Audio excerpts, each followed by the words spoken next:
Hi everybody, welcome to this session. Today I want to explain you how to apply big data analytics and machine learning to real-time processing. We have heard a lot about that already in the keynotes, and I think it's a very hot topic. And today I want to show you in the next 30 minutes the 2 steps of doing that.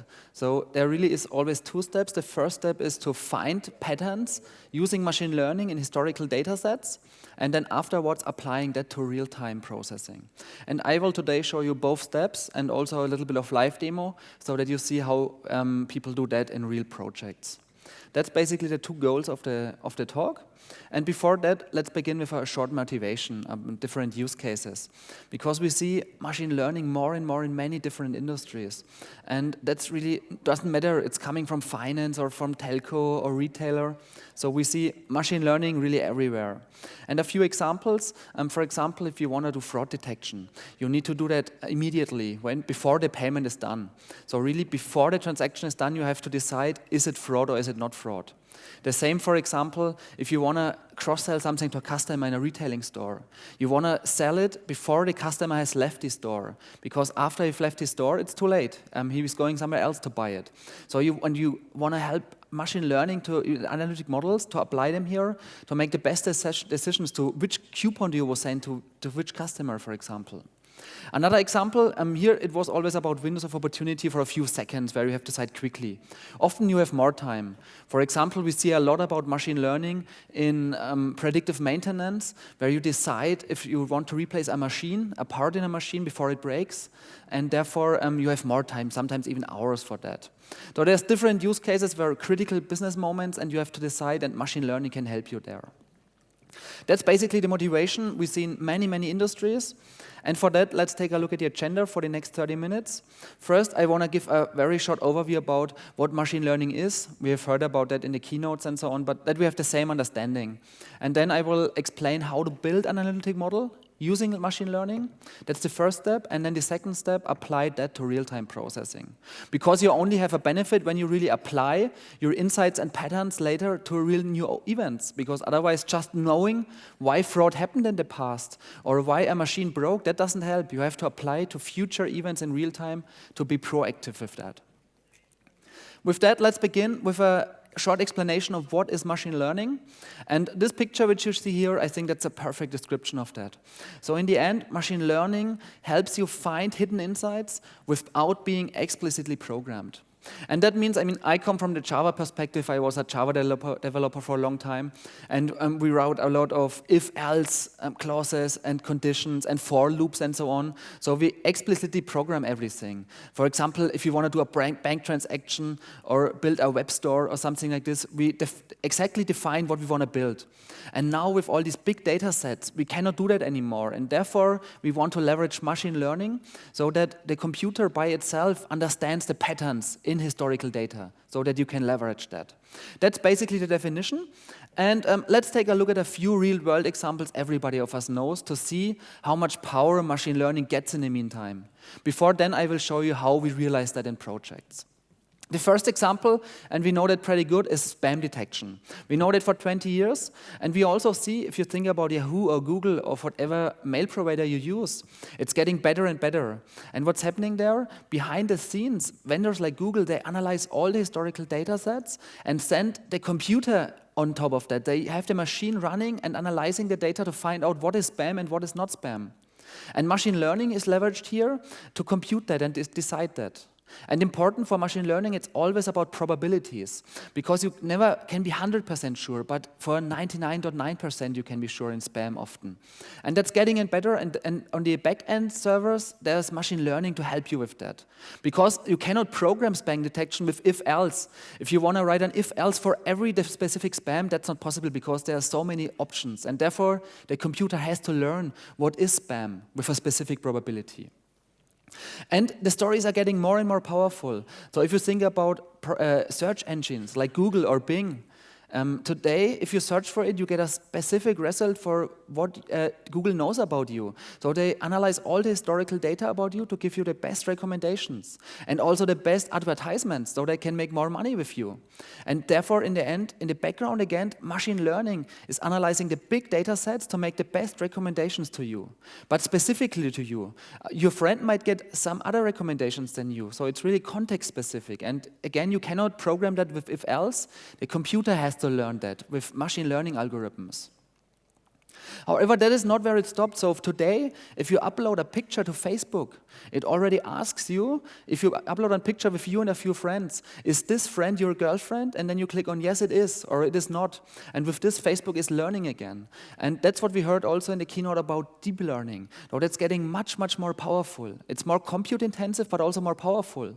And Facebook also will in the future analyze not just who you're talking to, but also, for example, what products you're using. What beer do you drink? Or at which location are you at the moment? And based on that, they can make better predictions to make better recommendations. And in the end, they earn more money with that because they give better advertisements to you. And finally, around, I think, half a year ago or so, we saw an announcement by Google, and they had a cool announcement that their machines beat a Go player, a professional Go player. Go, that's a board game, but it's much more complex than chess. And Google programmed a machine learning model to beat this player with that. And therefore, this shows a little bit of history of machine learning on a few real-world examples to see that it's getting much more powerful. And that, on the other side, we also have to say, what we see here, that's the tech giants usually. So that's problems they had a lot of years ago, and now the enterprises want to leverage that. You in your projects now also can leverage machine learning. And I just was in another talk about TensorFlow, and the great thing is that when Google and the other tech giants are learning these things, they open source it so that everybody can leverage it in their projects. And that's in the end what we are doing with our customers. And in the next 25 minutes or so, I want to show you how you can build these machine learning models by yourself with specific frameworks, and then how to deploy that to real-time processing. And for that, what you will see a few times during the session is a slide where I show the 3 steps of developing such an analytic model and deploying it.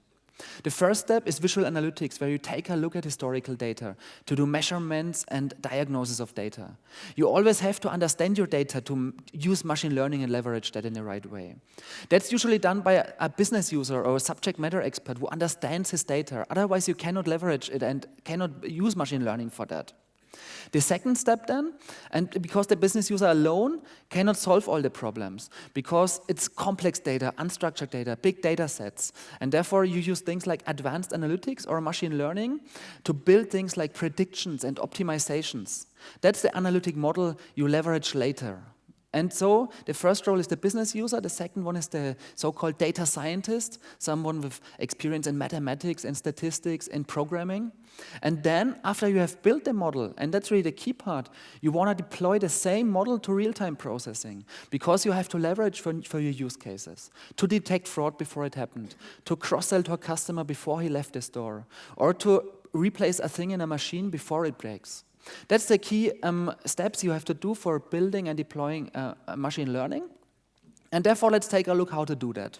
It's 2 steps. It's build the analytic model and then deploy that. So let's first take a look at how to build an analytic model. And that's an analytical pipeline, and no matter which technologies you use, it's always the same steps you have to do. And here let's shortly go through the steps. And with that, again to our pipeline of what we do, the beginning is the business user usually. He takes a look at the data you want to analyze, and therefore the first step in this pipeline is data acquisition. You need to get access to your data. That's often always the first tough step to get all the data you want from your machines or from whatever you want to analyze. And another issue is that usually it looks like something like this in most enterprises. You have many different data sources, legacy systems like a host or mainframe, Hadoop, data warehouse, CSV files, all of that. And one key lesson learned from our projects until now is that usually if you want to leverage machine learning and add value to your projects, you have to combine the different data sources. So for example, you have to combine the information of your customer relationship management system, where you have your knowledge about about the customer with address and bank data and so on, and combine that with social data from Twitter and Facebook, and maybe, depending on your use case, with some weather data or some other external information. And out of that, you can build the added value. So you have first to acquire your data so that you can prepare and analyze that. That's the first step. After that, the next step is then what's so-called data munching, or also data preparation, data transformation. In the end, the key really is to prepare your data so that you have it in a good shape to analyze it afterwards. And that's really a key step. And in most machine learning projects, data preparation and data acquisition takes 60 to 70% of the complete project. So that's really a key. Before you have not prepared your data to have a good shape for analysis, your project will not be successful. And therefore, it's also so important that you understand your data. If you just start with technology, with Hadoop and Spark and TensorFlow, it will not help. You have to have knowledge about your data and structure it the right way to analyze it. So for example, you might remove some outliers here, or you might specifically take a look at outliers if you want to find out what's the problem or so. But the data has to be in the right shape. And then, after this, maybe 50% of the project time, you can start beginning analyzing the data. And for that, and that's really a key quote, it's from 1977, so very old, but very true for data analysis today. And it says, the greatest value of a picture is when it forces us to notice what we never expected to see. And that's really also the key difference, in contrary to things like business intelligence, where you create reports every week or every day. With machine learning and visual analytics, you really want to dig into the data to find new answers to questions. Not just reporting, it's about finding new answers to questions and get added value out of that. For that, you use things like brush-linked visual analytics, so a lot of different dashboards, but it's, again, you can dig into that, you can change parts of the data and ask new questions to that, and the tools are usually built in a way so that a business user can do it, because that's done by users who cannot develop. All right, that's the first step, to analyze and understand your data. And then the second step, however, is because often the business user alone cannot find the answers because the data is too complex. And therefore, he works together with the data scientist who leverages advanced analytics and machine learning. For that, after we have prepared our data and visualized it a little bit, we have to build an analytic model. That's a machine learning model based on our historical data. And what I want to use here is a very simple example in the following, because that's better for understanding, even though in the real world it's much more complex. But if you think about an analytic model and wonder here which one is the model, then the answer is both are models. They are different models. It always specifically depends on which question do you ask and what do you think a model should do. But in summary, a model is just a simplification of the truth, and it helps you with decision making. So basically the motivation for machine learning